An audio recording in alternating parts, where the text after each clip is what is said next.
This week on Comic Talk, we'll be talking about all the comics that came out on New Comic Book Day, August 19th, 2026, like Absolute Green Arrow number 4 and The Return of Static and New Titans number 38 from DC Comics, Avengers Armageddon number 3 and Uncanny X-Men number 34 from Marvel Comics, Battle Beast number 12 and the sequel to Bug Wars from Image Comics, and a whole bunch more. I'm your host, Dimithri Perera, with today's guests, Joshua at Joshua Ling and Aaron at King Krakoa. So don't forget to like, comment, and subscribe. Let us know you're out there listening, because here's your weekly comic book recap.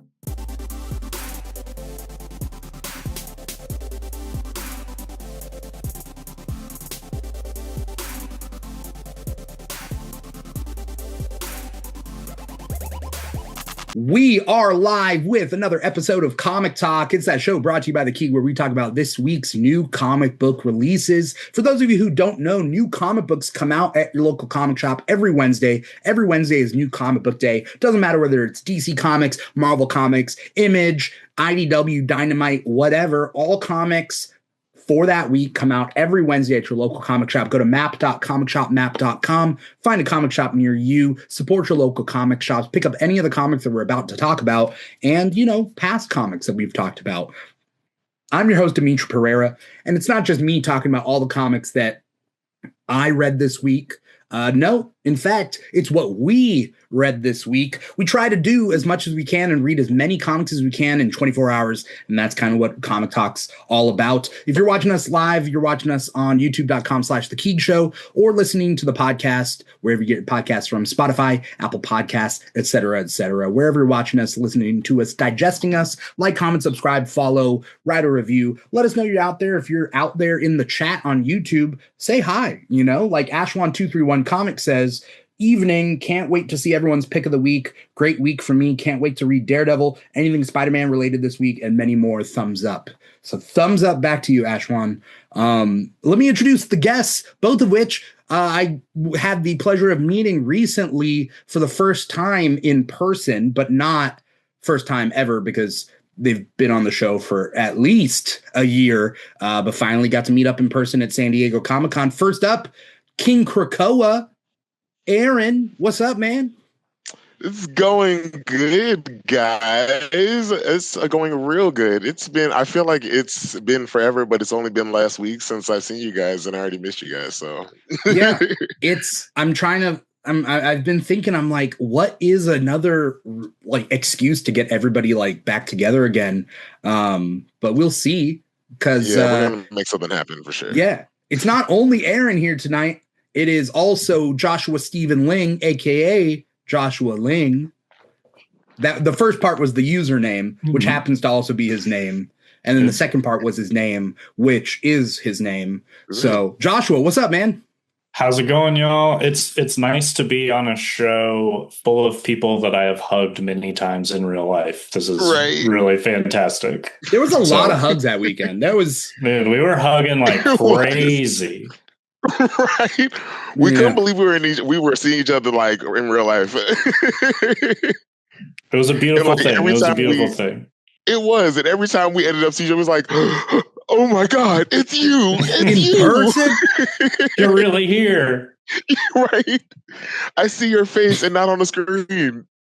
I feel like when I saw Aaron in real life first, I didn't know Aaron was going to be there at that Eisner Awards, at the awards, and I feel like it was that classic sort of sitcom move where I turn, I'm like, who the hell is behind me? And I turn around and I'm not face to face, I'm face to chest, and then I look up, and then it turns out it's Aaron, so I'm not getting beaten up, so that's great.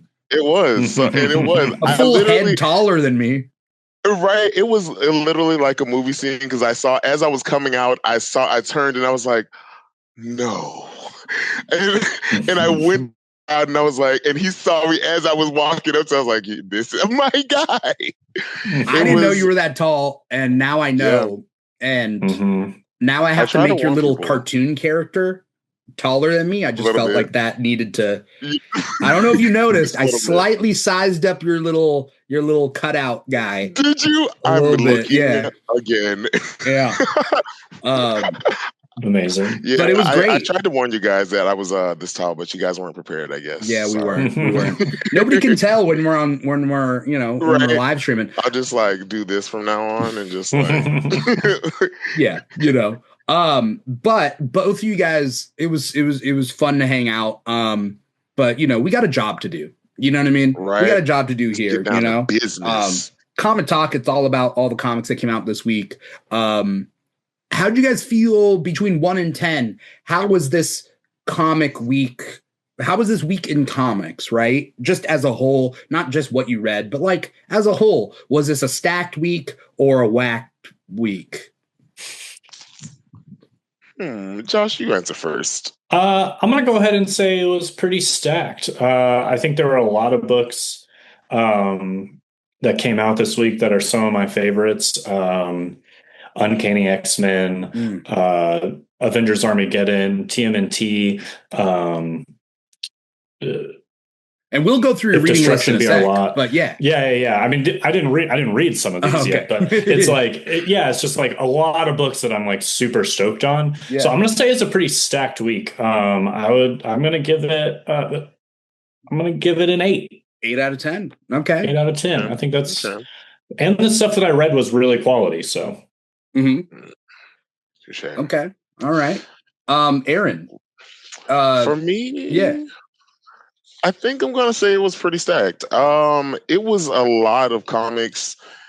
It wasn't like necessarily all of the comics that I would like to read, that I usually read, but it was still a lot that it had me busy for sure. I'll definitely tell you that. And I'll give it a stack. So I'll give it a good 6 for me. Okay. A 6. Oh, that's not that stacked. That's like that's pretty okay. Pretty mid. So all right. In terms, I think gave it a 6 because in terms of like a good stacked week for me, like how it usually is, like a bunch of my comics come out like usually at the same time, but this one was like a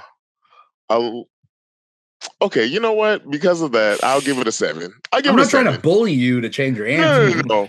It was a stacked week because I read a lot of comics. It was like, I'm not gonna act like I didn't read. I only read like 5 or 6. Like I read a lot, and each of them like still like caught my attention. So yeah. Yeah. I mean, I would say this is pretty like, even like from a marketing big 2 point of view, even like the third party publishers too were a pretty good week. I mean, I would say it's a 9.5. I think this week might be the most stacked a week has been. So, because like if you break it down on the DC side, you got the whole trinity. You have Batman, Superman, World's Finest. You have Superman Unlimited and Wonder Woman. There's a specific week of the month where they release most of a lot of the DC Next Level books. Batman or Batwoman, Lobo, and Deathstroke always come out in the same week. You also have a DC Vertigo title with End of Life. So it's like marketing point of view, like and New Titans. Like you pretty much have like a pretty good cross section of DC titles. Absolute, obviously, you get Absolute books coming out. So like pretty much anyone interested in anything in DC would come out this week, right? And then Marvel has Uncanny X-Men, Avengers Armageddon. So those are your big 2, like big teams over there. I mean, Thor, right? Like that's a pretty big Thor 800 came out this week. So like there's that. I'm trying to look at the DC Elseworlds title for them too. Daredevil's been a big book critically and commercially. Yeah. Not to mention Queen in Black comes out every single week because it's like a weekly crossover event thing. But the point being is like, pretty stacked. And then I mean on Image Comics, like Invincible Universe Battle Beast came out, right? So like Destruction BR Lot and like Skate Alley and the new Bug Wars. Anyway, point being is that's not our reading list. I'm just saying the books that came out this week. There was like 3 Disney books that come out through Dynamite that came out this week, at least. Aladdin, Lion King, Tailspin, Like this is Tailspin? this is the week for comics. I think like this might be the most stacked. Big week. Yeah, yeah, and that's not even like my personal favorites. I'm just saying like this has everything. Okay. Speaking of our personal favorites, who wants to go first with their reading list? I can go first. Okay. It's a little smaller this week than normal, but look, it's okay. The water, it's cold. The water's cold. It's cold. It's cold. We're gonna dive in. So I read Absolute Green Arrow 4, Absolute Flash 18, I believe, Avengers Armageddon 3, and Uncanny X-Men 34 this week. That was all I got to from my list. That's fair. You know, okay. You will be penalized. I know. I'm gonna get docked points at the end. Yeah, you're gonna have to read at least 3 more books next time, man. Sorry. No. before this show's over, you gotta read these books. Right. We want book reports on at least 2 of those by tomorrow. I didn't hear you. I'm reading. I'm doing my homework. You're like that one picture of that guy on the subway that's reading like 2 books, like at once. What? Yeah. I think he's reading 3, maybe one with his foot, or maybe that was a Photoshop thing. Anyway, the point being is you're fine. You're amongst friends. You're going to hear a lot of spoilers of books you didn't read, though. That's okay. Yeah. I know the deal. Yeah. Ash1231 Comics says for him, it was a 9.5 this week. Whether or not he reads it all this week, that's our job. We got to read them all. Ash1231 says, but it's overall it's a 9.5 week. Yeah, I'm with you there. They're doing it for the love of the game. Aaron, what's your list? All right, so my list is Absolute Green Arrow number 4, Absolute Flash number 18, New Titans number 38, Wonder Woman 36. Let's see here. And I think for my Marvel stuff, I have my Uncanny X-Men 34, of course. I have Avengers Armageddon number 3, Inglorious X-Force number 8, Bishop number 3, What If Runaways number 1, and I believe last but not least, it is no, that's all. That's the last one. No. Did you get I read like half of the Star Trek Last Starship number 10. Okay. A little bit of okay, that's a good lineup. I was telling you guys that I mean this week might have just been my best week. Not only did I hit almost pretty much everything that I wanted to hit, except for literally have the Mortal Thor number 14 or 800, however you want to count it, that I didn't get to. But all right, let's do this. I read Avengers Armageddon 3, Absolute Green Arrow 4, Uncanny X-Men 34, Inglorious X-Force 8, not Absolute Flash, sorry, clicked the wrong thing. New Titans 38, Bishop 3, Wonder Woman 36, What If Runaways, Nightwing 141, Batman Superman World's Finest 54, Invincible Universe Battle Beast number 12, Superman Unlimited 16, Dark Knights of Steel 2 issue 2. I binged all of End of Life so I could catch up to issue number 7 that came out this week, so I did get to that. Bug Wars, The Coming of the Wardoom number 1, the sequel to Bug Wars. Small. Spider-Man Hulk Fire and Brimstone number 1. I have some opinions about it. I will definitely get to that. And then Aladdin issue number 2.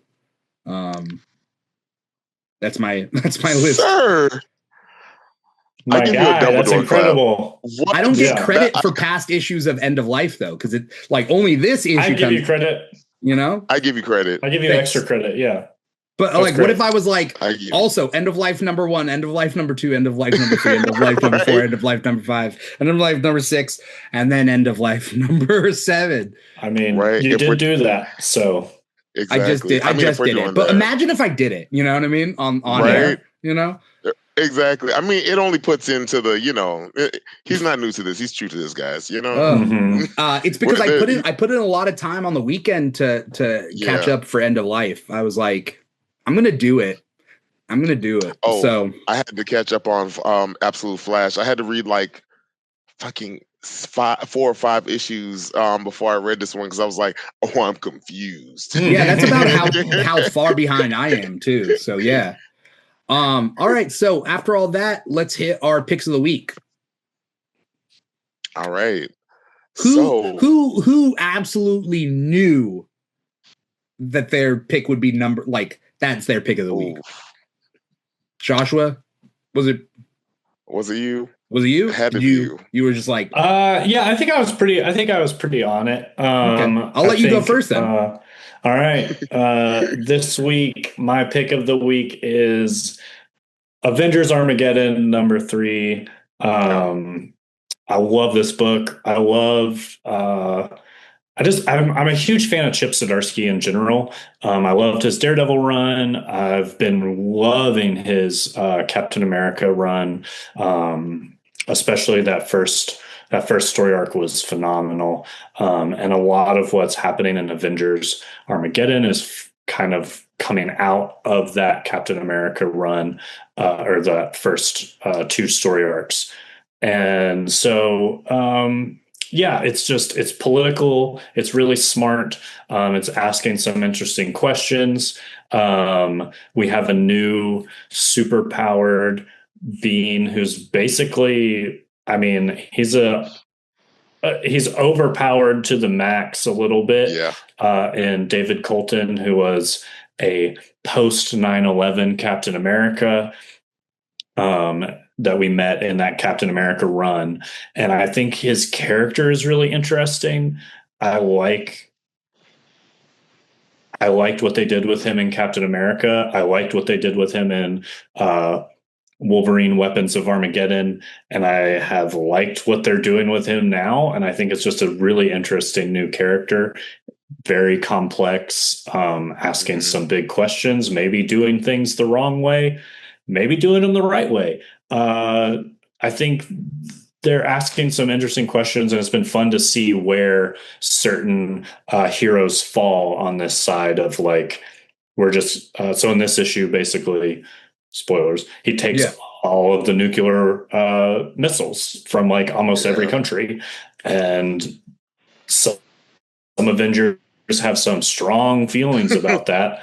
And obviously all those countries have some very strong feelings about that. And he basically just hurls them all into the sun.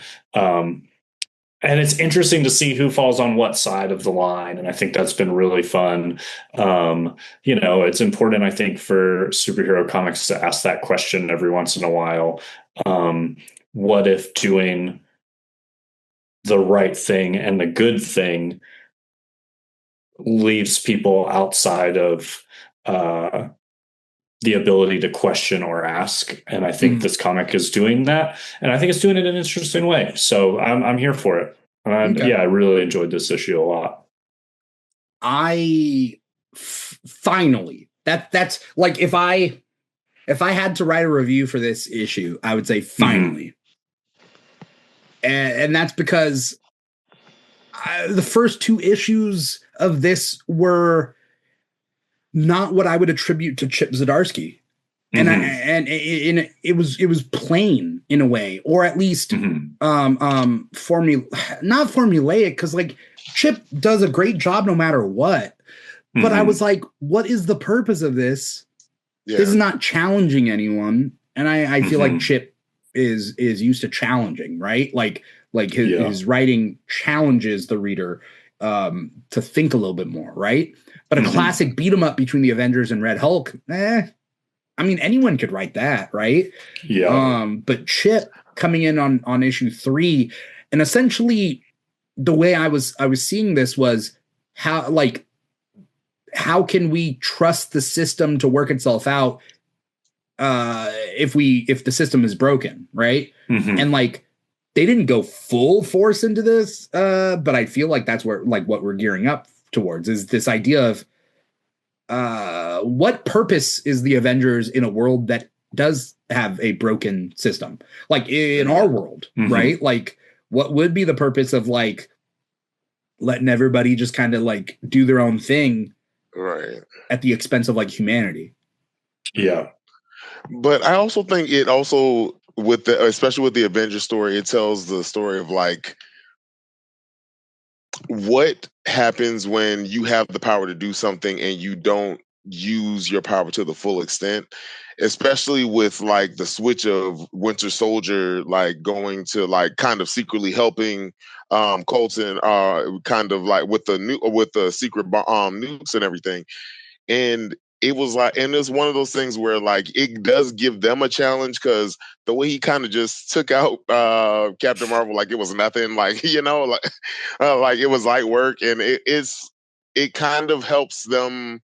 It gives them more gravitas. I kind of was. It did like it was like a finally. Like I was waiting for that, especially with the Red Hulk of it all. I thought it was interesting because I always like a villain who you would never expect to be coming, or like who would be like a C-list villain otherwise, like and really like getting shit done, and finally like having a plan that comes to fruition. Like, because I love the like even in X-Men when Sabretooth actually had a master plan, we actually see it like come to fruition. And with Red Hulk, we kind of see like him, especially with Latveria, like taking over.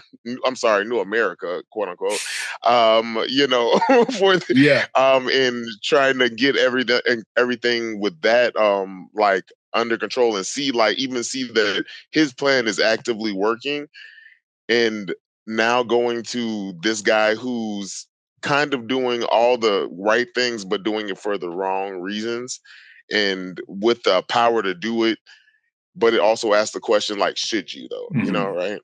Yeah. And then even, I mean, this could be attributed to any sort of change in real life.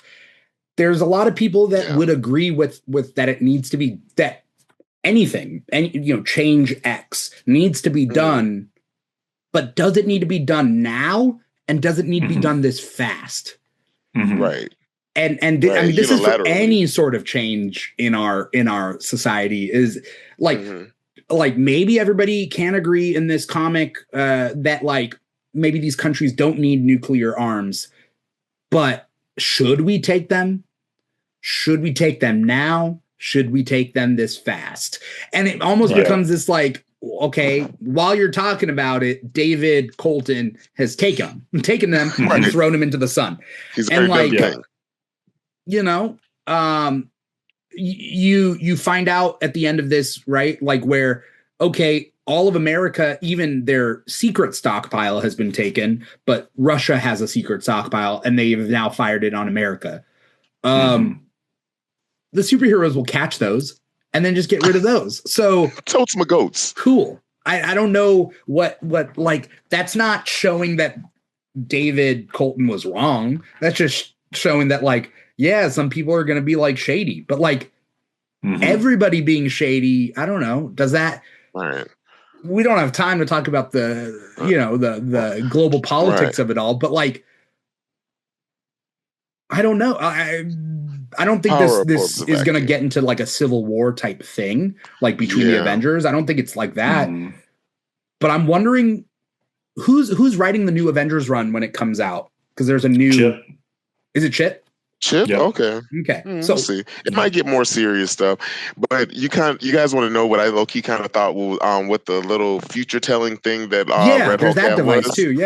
Yeah, like you want to know what I thought it was? I thought it was a real throwback to Civil War II, the Inhuman kid who they had in that kind of thing, because it kind of felt like a Civil War II moment with this whole little like predictive crime kind of moment. And I was like, okay, this might, and it also feels like Tony might have a dark era coming up with this, but I was like, I don't know where this is going to go, but I kind of was hoping like this is going to be like another Inhuman moment, like they're going to drop an Inhuman moment on us. But the lineup that we know for sure thing is the lineup that we know for sure for the upcoming Avengers run. By the way, I will say I'm not a fan of the lineup of the new Avengers coming out, but I am a fan of the creative team, so I have hope.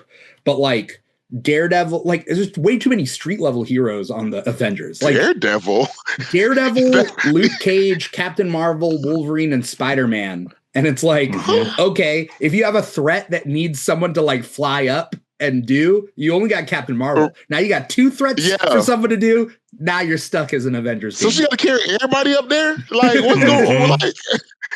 Like, yeah. What's going on? Like, yeah, like that's even that's the at new least Avengers the lineup that we know of. Even the new Avengers team, I feel like is more like of a effective Avengers team than they have like with like Clea, Wolverine, Laura Kenny, Wolverine, Namor, team, and everybody. I feel like that's more. I feel like that's more of a Avengers team. It feels like they're trying to do the Avengers team back in the day, like the literal new Avengers that Bendis did. That exactly, the literal new Avengers. Yes, that's exactly the team. The new Avengers back then was great for Marvel because they put popular. They essentially were like, instead of putting our most powerful characters on the Avengers, and Marvel's most powerful characters were their least popular characters. Just so happened. Let's put our most popular characters, but their most popular characters are not the most powerful. So it kind of weakened that Avengers lineup. And okay, that's fine. We'll see what happens. But I have faith in Chichetto doing art and Zdarsky writing it. Great. Yeah, same. Great. They could have put a Ghost Rider in there or something, though. What's that? They could have put a Ghost Rider in there or something, though. They need someone powerful. Like, again, someone who could fly. But someone dies, by the way. By the end of Avengers Armageddon, someone's going to die. They mentioned that in the preview for Avengers #1. So somebody dies, somebody, I don't know, somebody gets like dishonored in some way, like maybe they go to jail or something. I forget what they said, but like something big happened. Like there's like a fall from grace for one person dies. Okay. Wow. Okay, I'm interested to see where this goes. All right. Yeah, it'll be fun. Yeah. So that was Joshua's pick of the week. I'm gonna go next then, because I know that Aaron probably has thoughts about this, but big ones. My pick of the week is New Titans issue number 38, written by Tate Bromble, art by I had it in my head. Art by who?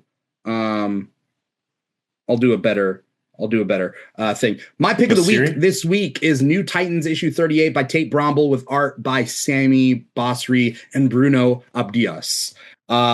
This is the first issue with Static joining the team.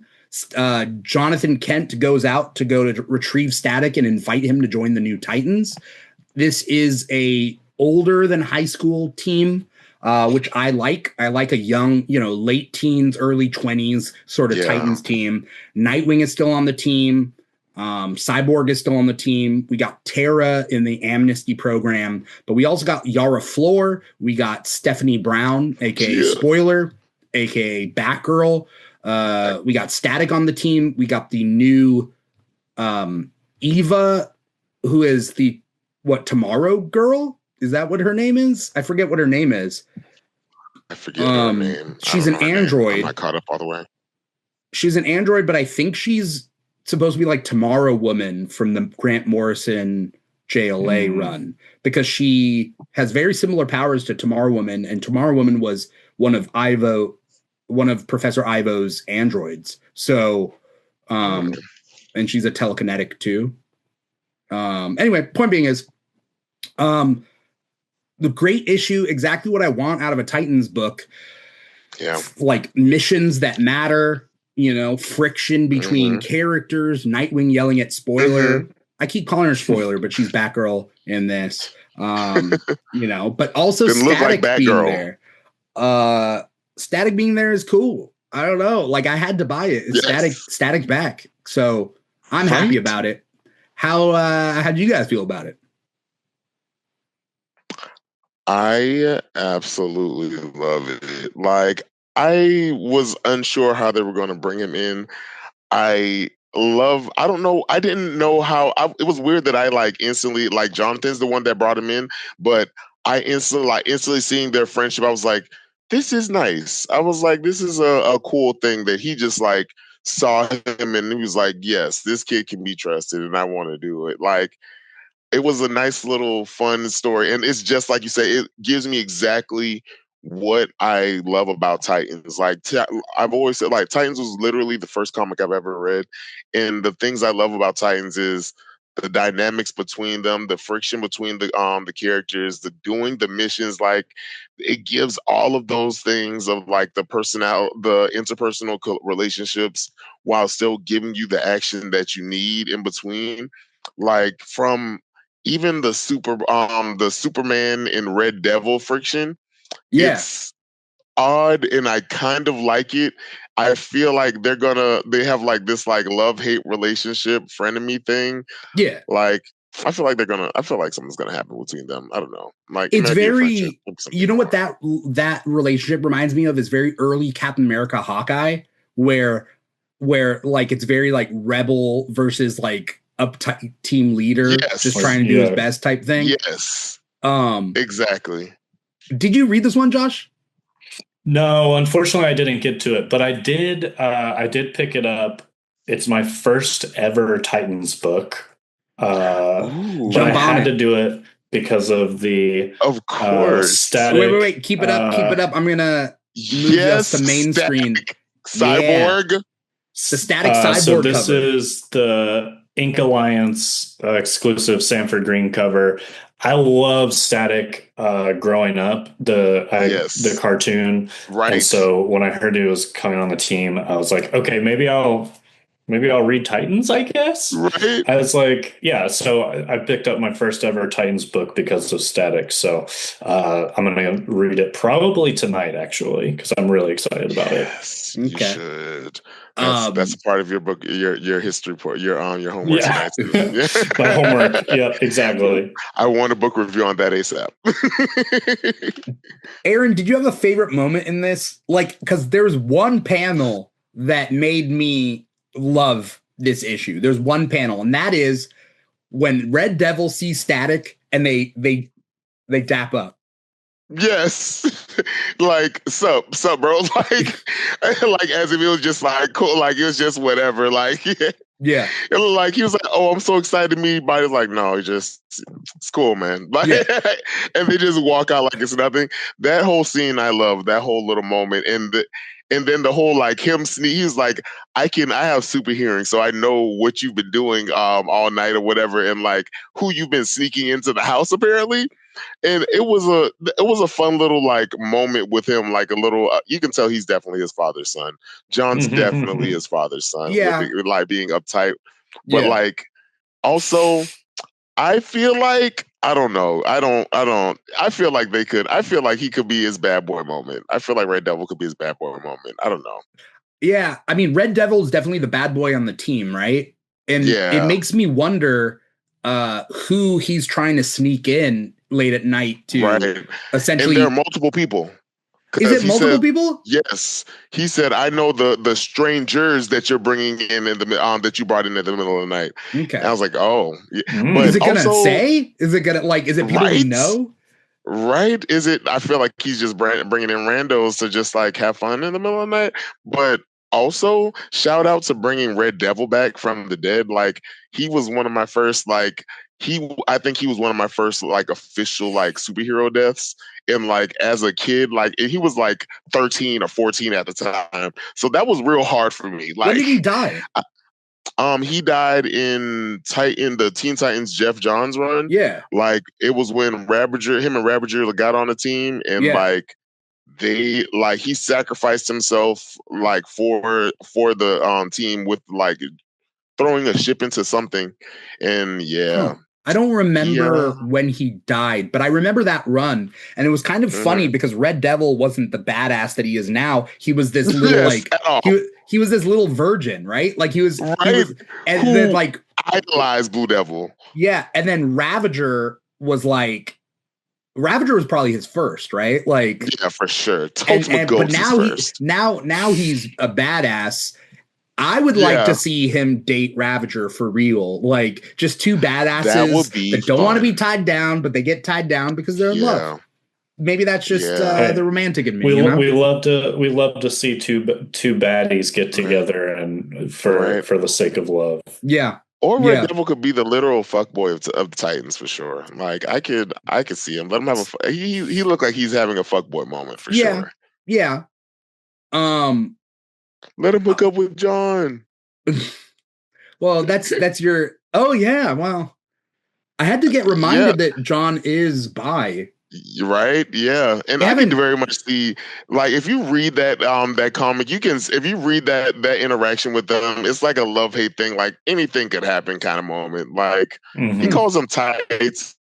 It's like the Red Devil calls them tights. It's something that could happen for sure.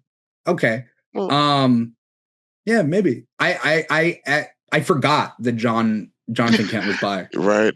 Because they haven't. I was like, when was the last time they brought that like up? They should. Right. Yeah. They used to do it all the time. Like they used to use that all the time. Oh, and then, they couldn't help it. They couldn't help but show his little boyfriend with his pink hair. Oh my God. Yeah. Like every 5 seconds. Secret Six, I think that was a big part of the story of their relationship in Secret Six. But since that ended, I don't think they've brought that up at all. Are they not together anymore? I don't know. Oh darn! I'm so sad.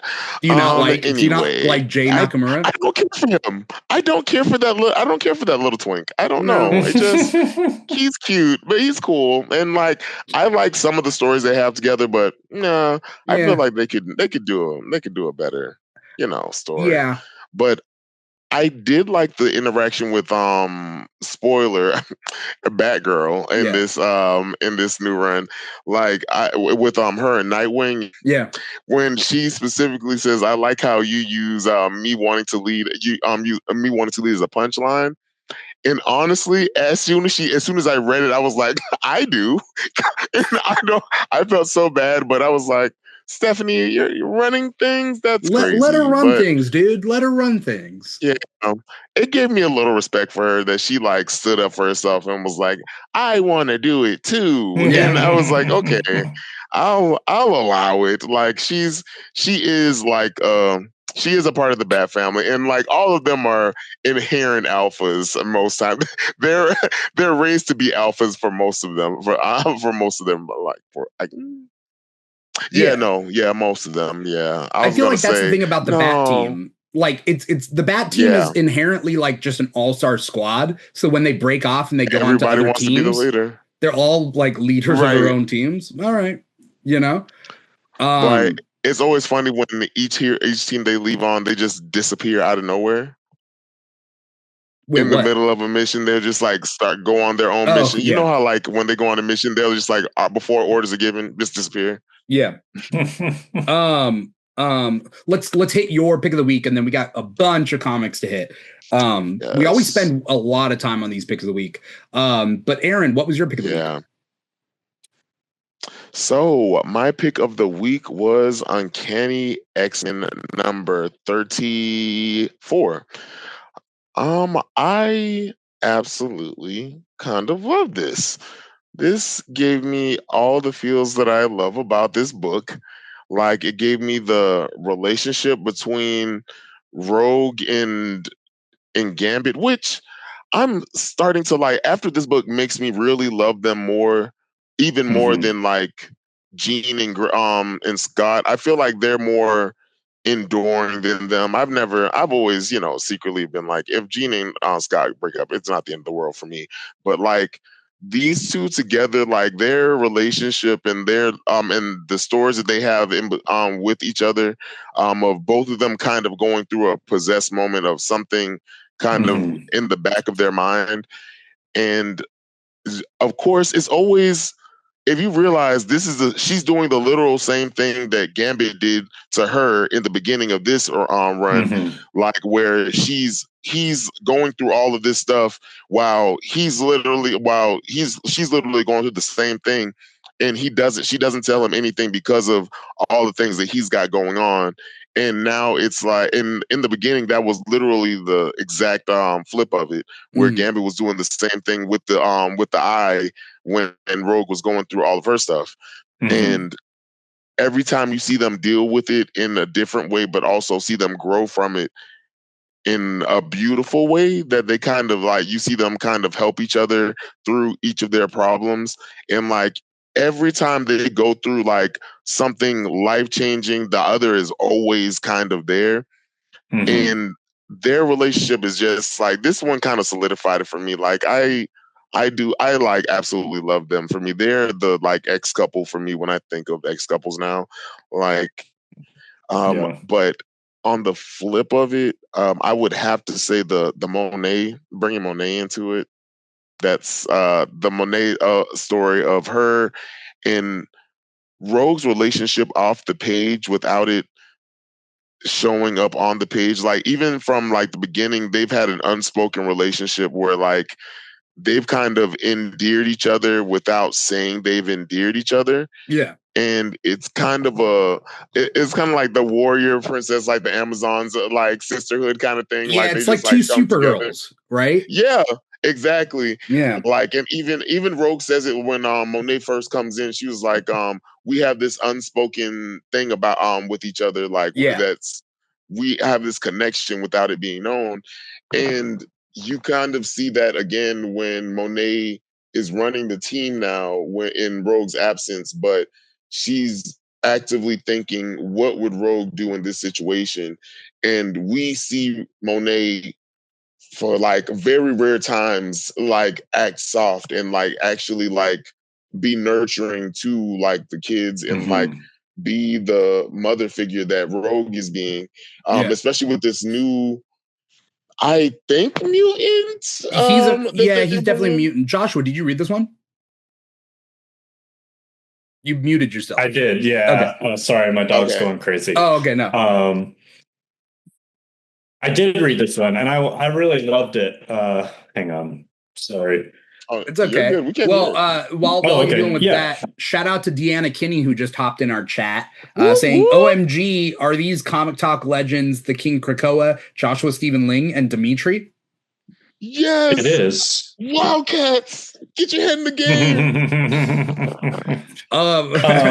Yeah, no, I love this issue. I mean, I've been loving Gail Simone's whole run. Like, I think she's crushing it. I think similar to what Aaron said, like, this has been such a beautiful version of Rogue and Gambit. I love Rogue leading the team, and I love that they're like confident enough in the team and in these new mutants Yes. to be able to say, hey, you're good, and we have to go take care of something, and we're gonna put you in good hands. And I love that element. I love seeing their relationship grow.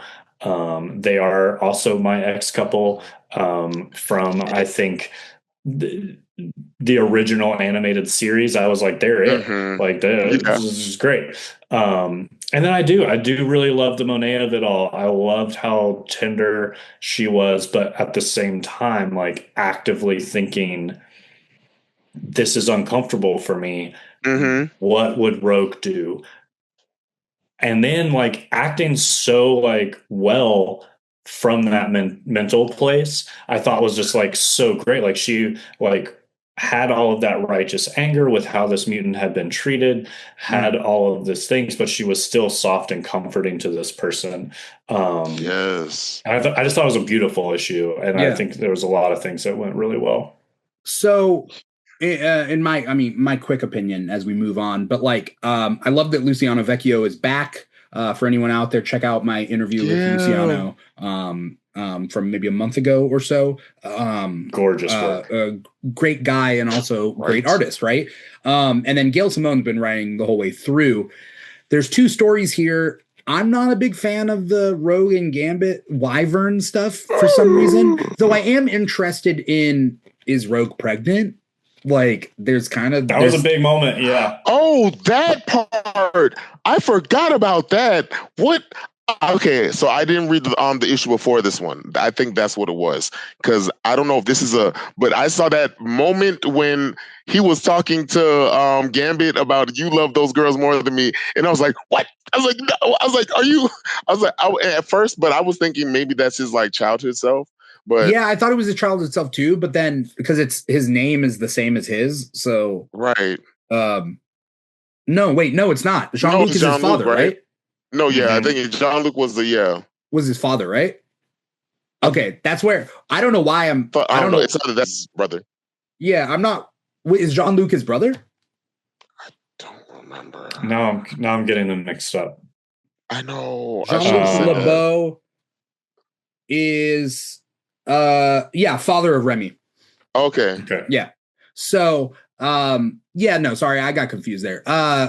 Anyway, the point being is, I'm more interested in the little dog boy and like how sad that character was. Yes. And so that's really like, I love what's going on in Uncanny X-Men. I just don't care much about the Wyvern possession thing, and I don't care much about this priest guy. I really don't care about that guy. Like I don't really care about that. Which, if we're okay to shift, I'm just gonna touch real quick on something else that came out this week that I didn't really care for, but I don't want to talk too much about it. Because it ties in thematically in a way. Spider-Man Hulk Fire and Brimstone, written by Kevin Smith with amazing, gorgeous art by many artists, but RB Silva is one of them. I really just read it because I thought it was going to be a one-shot, and I thought it was just a one-shot based. I was just interested in. I knew that a bunch of villains that have man in their title were going to team up. It was Molten Man, Mole Man, Sandman, Plant Man, like a bunch of man-related villains. And then I was like, what are they going to call themselves? And so I was like, yeah, is it the Manister 6? I thought there was going to be 6 of them. There's more. Like, I don't know. They end up calling themselves the Manosphere. Okay. Gross. Yeah. Gross as fuck. I'm going to be honest. There was too much going on in this issue that I don't want to talk about it much. Basically, there's a lot of every character on that man team makes a pun related. They keep joking in puns related to their theme. And so even if all the villains don't do, like Sandman never does puns based off of sand, but he does it in this. So like there's way too many jokes per minute, like way too many. And then the premise of this book is Dr. Bruce Banner not believing in God, but wondering whether that is the way to exorcise the Hulk from himself. So have an actual priest exorcise him because it's the one route he's never gone is religion. Oh, okay. And then Matt Murdock comes in. So this weird pun thing in the beginning with way too much comedy. And then it gets like weirdly religious. I'm not going to pick up issue 2. I'm not saying it's a bad issue. It's just not what I wanted out of my comics. And that's okay. The art, though, is so good. The art is amazing. Oh, RB Silva, of course. The art is amazing. That's all. Yeah. That's all I wanted to say. That could at least been a good moment to put like Daredevil and Nightcrawler together for a moment. Like we could have had a good little like collaboration because we don't see them together enough, and they're Catholic as fuck. Yeah. Well, they mentioned in Uncanny that one guy in Nightcrawler should meet up, but Nightcrawler is optimistic and religious, and this guy is like pessimistic and religious. So touche. But I feel like that's exactly what they need. They may need each other for that. Yeah, for Uncanny. They may need each other out. Anyway, that was Spider-Man Hulk Fire and Brimstone #1. I thought it was a one shot, but I got my one shots mixed up because there's some other one shots that are coming out soon. Anyway, whatever. Moving on. Let's hit some of the other big books this week. Let's devote some time, like 2 minutes to each of these books that we really want to talk about, and then like we'll rush through the rest, Okay. Absolute Green Arrow #4. How are you guys digging this? I liked it.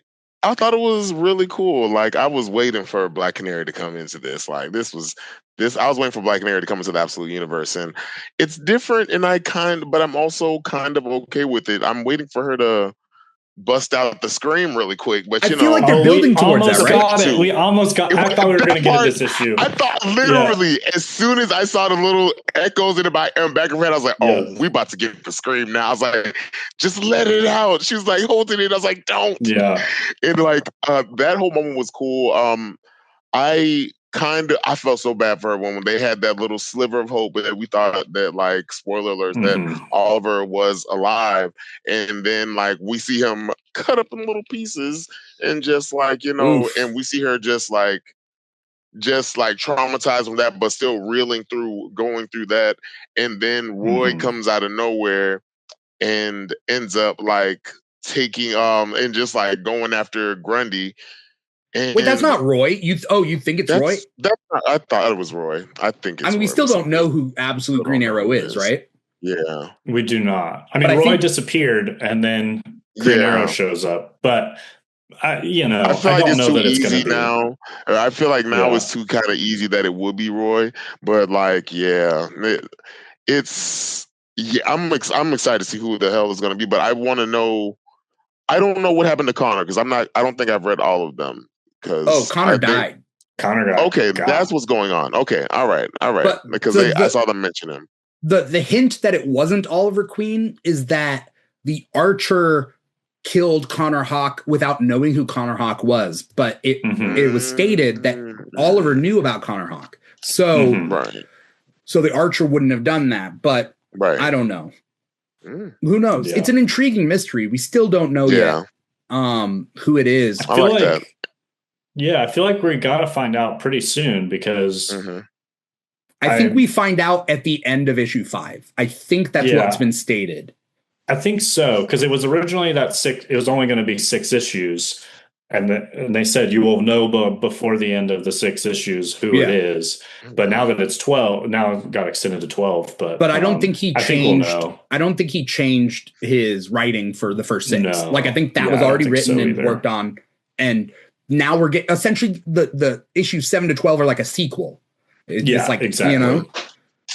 I mean, I'm digging it. I think it's cool. I'm digging just how like brutal the book is. And I do love that, Black Canary is the focal character, main character. I think that's great. Even though it's a Green Arrow title, they should have just called. I'm sure Price sells more books or whatever, but just call it Absolute Black Canary. Kind of. But I am excited. I think it's cool. I mean, dude, spoilers, but like Solomon Grundy, I don't know how much of an archer he's going to be after this. Issue. He ripped off his arm, he ripped his hand, right? Yeah, I'm just like, okay, you gotta fix that bow up even more now. But I feel like that's even more reason it might be Roy, guys, because Roy definitely had a one-arm arc for a minute. Oh, in Prime Earth. So you never know. By the way, someone online said something about like DC Earth 616, and I didn't correct them. I was just like, all right, let the kids be. But like, DC's Earth is not 616. Marvel's 616. Right. If you're like main continuity DC is Prime Earth, right? New Earth, Prime Earth. They changed it. It used to be Earth Zero, but they try to keep it simple for us. Yeah. Anyway, Prime Earth, whatever. All right, so that's Absolute Green Arrow issue 4. And then you guys both read Absolute Flash 18? Yeah, I did. Okay. Okay, I didn't read this one. I'm a couple issues behind. Oh. Okay. How'd you guys feel? Broke my heart a little bit in one area because it was kind of the main reason I love that book, but I don't want to ruin anything for you. So I will say tragedy ensues in the end of this book. I'm going to say I almost dropped the comics here on this one. But oh no, I can just imagine. Did Captain Cold die? Is that no? I won't tell you. Okay. No. You know how many? You know every. That's crazy that Captain Cold's the first person you think about. All I'm saying is every MLM that reads the book, loves Captain Cold and his mustache. Oh yeah. And is MLM a thing just like WLW is a thing? What is LMM? What's that Man loving man? Is that the? Am I speaking out of turn? I don't know, but I know WLW. It's definitely a thing that WLW is like sure. I can attest to that for sure. I mean, women love it, yeah. But is multi-level marketing scheme anyway? Whatever. The point being is, any man who likes a man loves Captain Cold, absolute Captain Cold and his mustache. So I feel that he's daddy. No, I feel that. Yeah, that's what I've been hearing. So great. But that's what I just assumed. Captain Cold safe died. To say, Captain Cold is safe. Okay. At the end of this issue, at least, he is safe. Yeah, I mean, I thought it was fun. I've been enjoying this series, as definitely a lighter tone for the Absolute Universe. Yeah. Even though it gets heavy and has some heavy moments, I think in general, it has I think the art helps with that lighterness. It's younger. It feels like it's definitely geared a little bit younger than something like Absolute Green Arrow or Absolute Batman, which I think is fun. And yeah, I thought this was a really fun issue. It brought in some definite body horror stuff, like we've been seeing in a lot of the Absolute books. Yes. So I don't know what they're doing over there, except being like, "Hey, more body horror in these books, please." Right. It was Green Arrow and Flash then. Green Arrow and Flash, and we got it in that Bane arc of the Absolute Batman. Sheesh. I mean, let's be real. Anytime he has a fight scene in Absolute Batman, it's going to be there's a lot of body horror in that. Shit. Yeah. This was a great issue. He name dropped himself. It was a really sweet moment. He had a really good hero moment. And I thought that was really sweet. And I thought it was cool to see another absolute hero coming in and stating that they're here to help and they're a hero and don't be scared. I thought that was really good. So that was fun. Yeah, and I like how in the when he does introduce, even as each absolute hero kind of introduces themselves, they kind of name drop subtly. Hey, you see, this person is other people are coming up into existence. In this one, he named who I forget. Is it Linda? Who it is? Who's the girl with him at the Okay, so Linda, when she's name drops, you see that Gate City has Wonder Woman. You could be our Wonder Woman, and you see them slowly but surely, all kind of coming out of the shadows, and you see this age of superheroes kind of being born in a way that I kind of think is really cool. And I agree, it is the Flash is very much the 14 and up, 13 and up book of all the Absolute books, I think. And the way he kind of it gives the way he deals with the situations, and especially with the new villain that they bring back in of one of the Flash Gallery, what's his name, Zolomon, Hunter Zolomon. Yeah. Oh yeah. And the way he they kind of changed up his power in this book is really cool.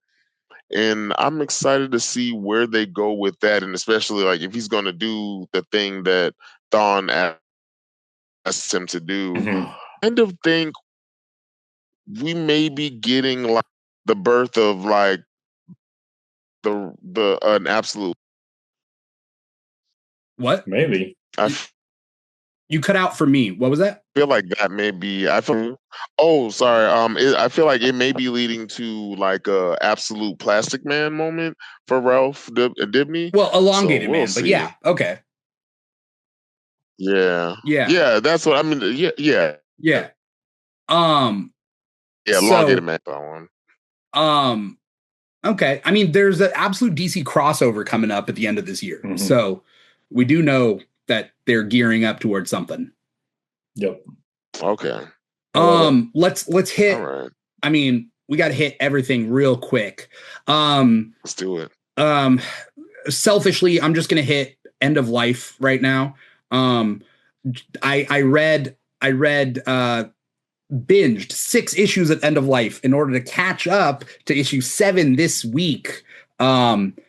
it is really good, and I feel like it can exist as a comic, but I think it's also written very well for like a movie or a TV show that is both violent and comedic, and like it's like over the top comedic about like a hitman that he wronged his own hitman society, and now he's living in this like podunk town where his dad lives, and like a lot of like random townspeople like pop in and out, and like there's just a lot of random funny moments, and I can't I'm in it now. Now I'm on track. I'm gonna read End of Life every month when it comes out. It's from DC Vertigo, and it's written by Kyle Starks. Steve Pugh does the art. It's very similar to when they did Peacemaker Tries Hard. And so it's very tongue-in-cheek, very like Peacemaker satirizes like uber masculine kind of stuff, and like this one does that too. So if you're a fan of that, like this is the comic for you.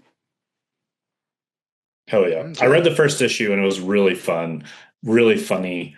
I need to pick back up on it. Yeah, because it was a lot of fun. So I'm glad to hear that it like continues on strong. It's so random. It's just like and I was joking about this, by the way. There's a character named so the Menagerie is the Hitman Society, and they all have animal masks. So they are all given an animal. And so there is a chicken related menagerie hitman named Big Cock.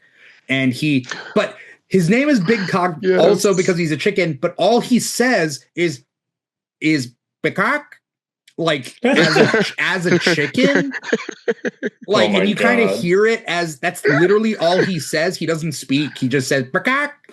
And like, okay, this. But then there's another hitman who looks up to him, and his name is Sparrow. And they're like, okay, Sparrow. And he's like, no, Big Cock is gone. And so I shall go by the name that he gave me, Little Cock.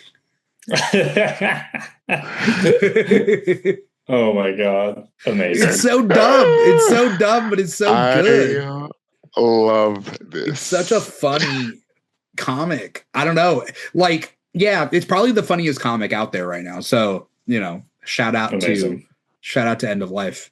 All right, we got to hit everything else real quick, but you guys got stuff that you guys want to I'll go through your guys' list and set you guys up. Inglorious X-Force 8. Did you guys read this one? Yes, I did. I like this one. Did you read this one, Josh? I've been reading the series, but I didn't get to this one yet. Yeah. Okay, I thought this was good.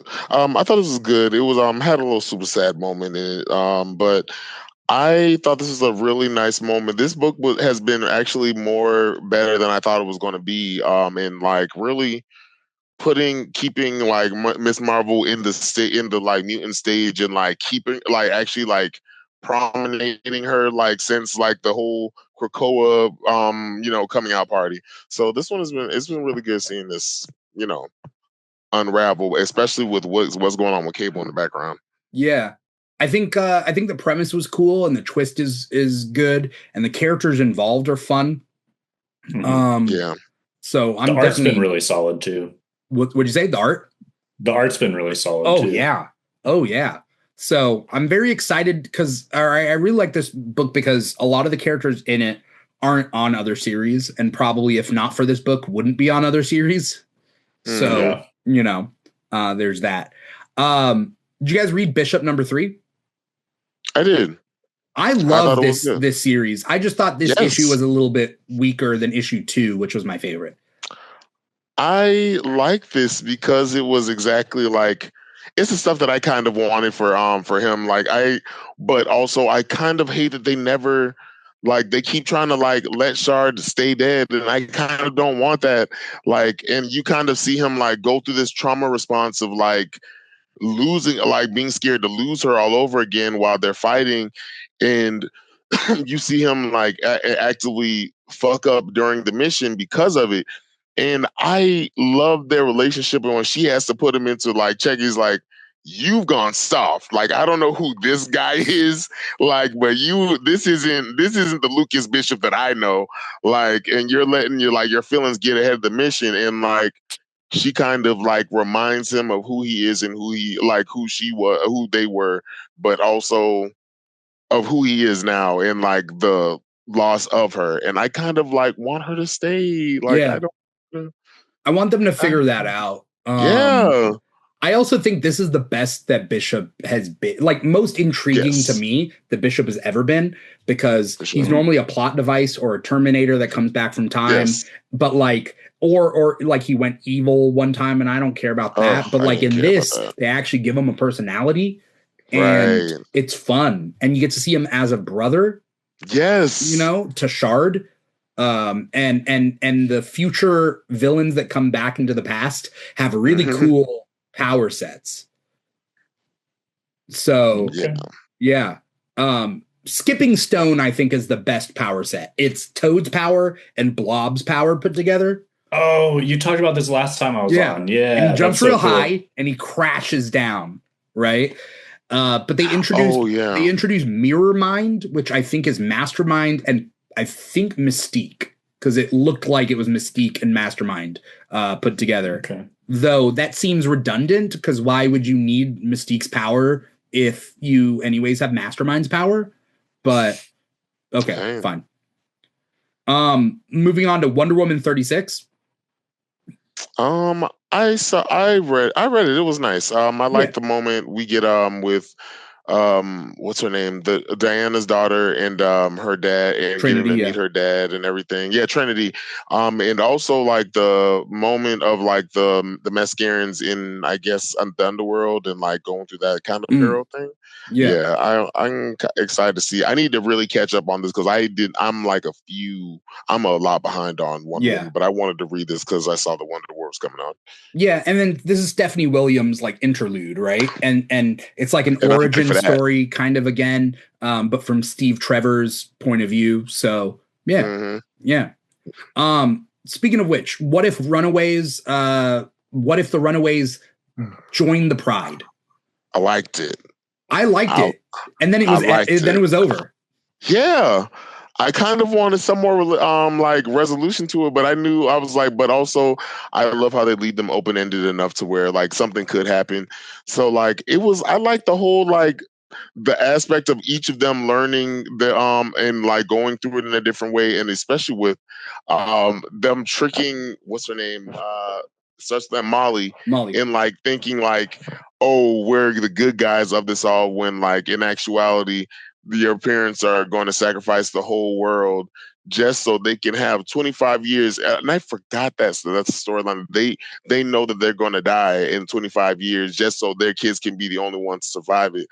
And I'm like, that's insane. But it also made me nostalgic for the show. Like it made me nostalgic for the show. It made me nostalgic for the Runaways like run, right? Like I just miss it. And it's written by Rainbow Rowell.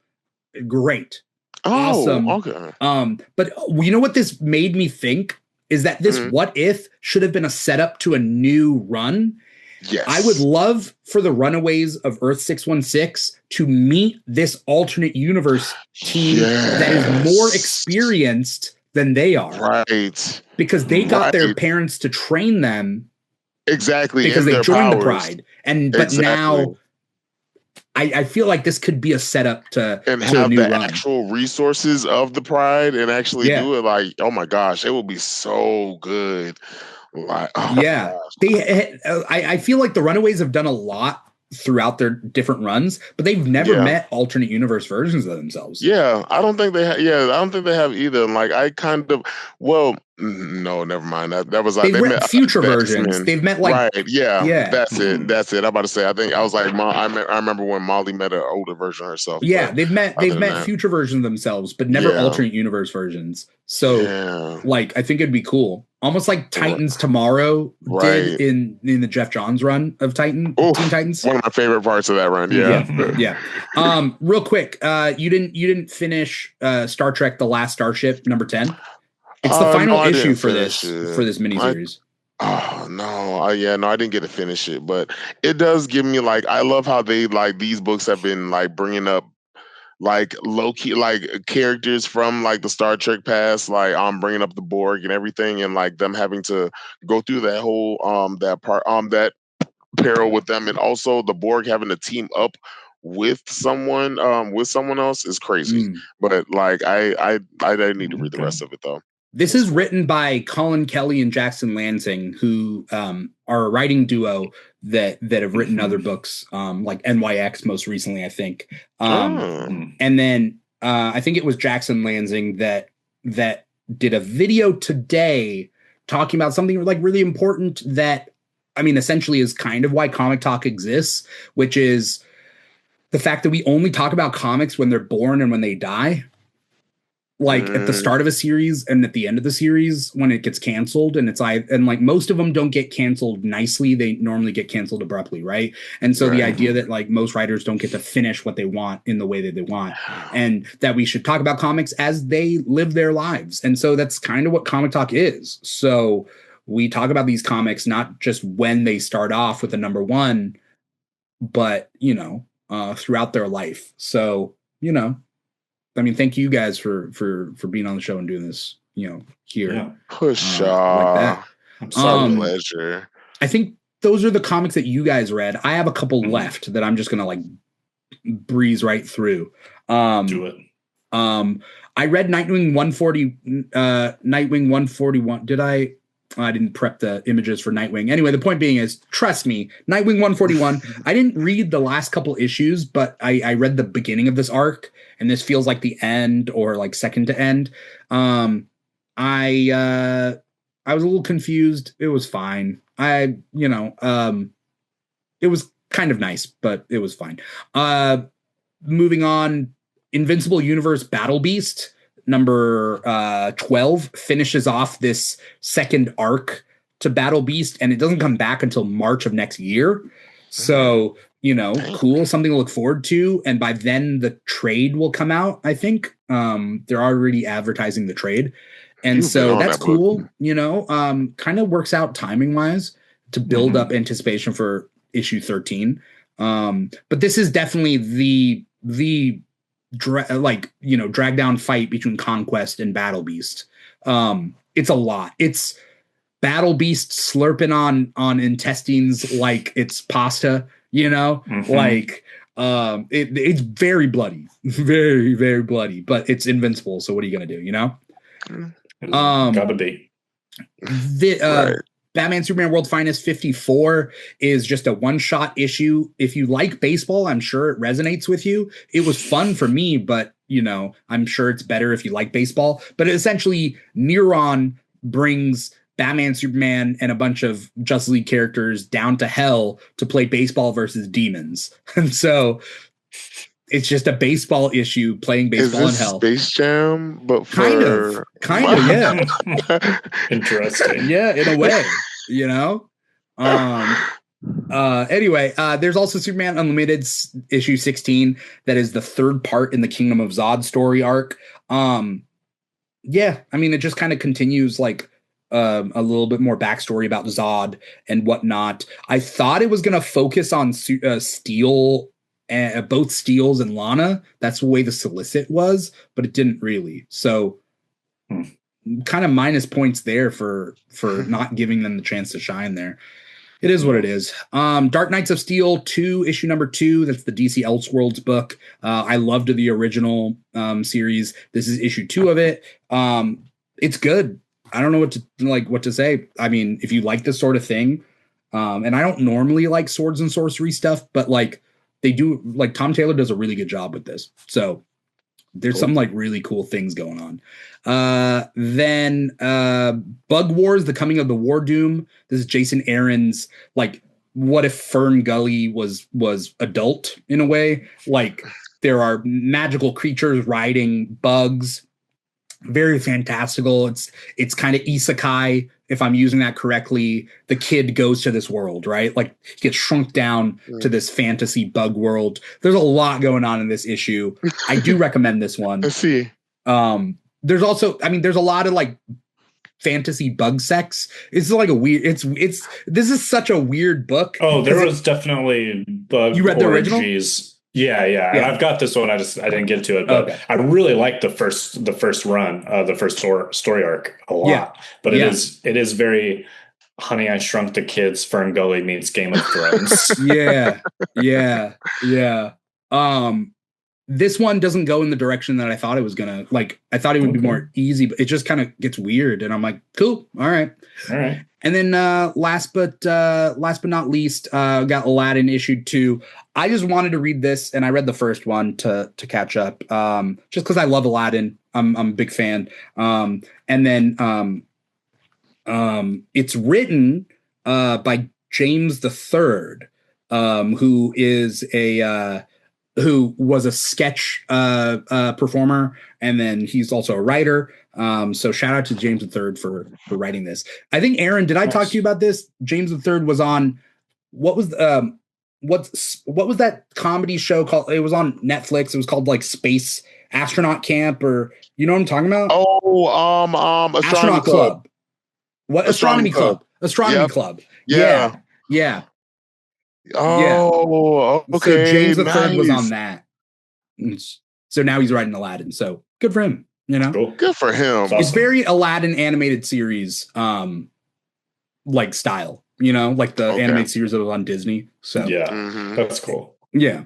Anyway, I think that's it for my list. And then there was also Thor 800, and all I can say, I was flipping through it. The art by Pasquale Ferry is so good. Like, the art is crazy. This series has been awesome. I really loved this book. I hate that I didn't get to it before the show, but it has been such a good read. And I'm excited for this one. Yeah, there's a couple of stories in here. It's the big 800th issue of Thor. So it is Mortal Thor issue 14. And then I think next issue is they're dropping the Mortal. So it's just Thor number 15. Okay, nice. So, okay. I want to thank you guys both so much for coming on this show, taking time out of your day, out of your night to be here and talk comics. We got a lot done today. So thank you guys for talking about everything. Before we get going, Aaron, where can we find you? What do you got coming up? Anything you want to plug? Yes. So you guys can find me at King Krakoa on TikTok and the King Krakoa on Insta. But who's to say? Who knows what the future holds? Mm-hmm. Okay. King Krakoa on Instagram. No, King Krakoa on TikTok. King Krakoa on Instagram. That's right. Okay. All right. And then Joshua, what about you? Where can we find you? Joshua Stephen Ling on Instagram and TikTok. I've got a few things planned coming up. I've got a creative thing, a project that I'm working on that I'm really excited about. Hopefully can talk about that soon. But just trying to keep up. Hopefully more like actual content videos coming soon now that life has slowed down a little bit. Awesome.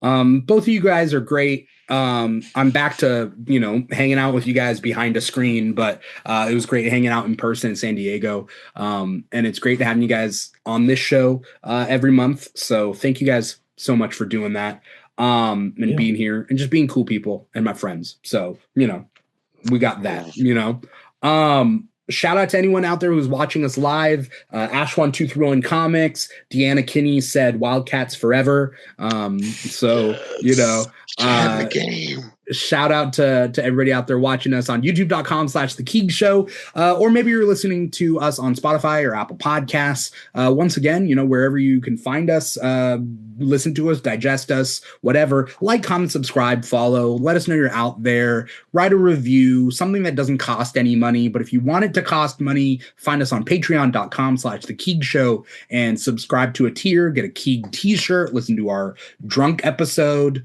There's there's a couple ways you could support the show through that. This is Comic Talk, one of the many shows that we do, but Comic Talk is every Thursday, 5 p.m. Pacific, 8 p.m. Eastern on youtube.com/The Keeg Show. But we also have the Keeg Talks, where we talk about movies and TV shows and that sort of thing. And then I do one-on-one interviews with different professionals under the Keeg Chats. Recently, I did talk to writer of Miles Morales Spider-Man, Brian Hill, about his experiences writing and experiences with Miles and how he tackles these things. So you can find that on YouTube, and then the podcast episode will be up wherever you get your podcasts soon. So you got that, and some other things coming up. We shall see what else is in store. That's pretty much it. Find me personally at This Is Dimithri on Instagram and TikTok if you want to follow me personally. But generally speaking, the Keeg is at The Keeg Show, wherever you get your social media from. TikTok and Instagram, Blue Sky Threads, Facebook, all that. At The Keeg Show, wherever you can find the Keeg. That is pretty much it. Thank you once again, Joshua. Thank you once again, Aaron. Thank you to everybody out there. I am your host, Dimithri Perera, and this has been Comic Talk for the week of August 20th, 2026. See you guys next time. Thanks, y'all. Bye.